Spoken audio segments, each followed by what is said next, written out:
பொழுது ஆணும் பெண்ணும் ஒருவருக்கொருவர் புரிந்து கொள்வதிலும் ஒருவருக்கொருவர் சேர்ந்து வாழ்வதிலும் பல பிரச்சனைகள் வரும், உரசல்கள் வரணும்.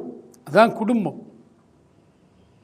ஆனால் அந்த பிரச்சனைகளுக்கு நடுவிலே தேவனுடைய வசனத்தின் அடிப்படையிலே நம்ம வாழ துவங்க வேண்டும். முதலாவது, ஆண்டவர் நம்ம ஏன் குடும்பமாய் இணைத்திருக்கிறார்? அவர் ஆதியிலே ஏன் ஒரு மனிதனை படைத்தார்? ஆவிதான் அவரிடத்தில் பரிபூரணமாய் இருந்ததே, பின்ன ஏன் ஒருவனை படைத்தார்? தேவ பக்தி உள்ள ஒரு சந்ததியை தனக்கு பெரும்படிதானே. இதை திருமணமாகிற கணவனும் மனைவியும் மிக நன்றாய் நீங்கள் புரிந்து வைத்து கொள்ள வேண்டும்.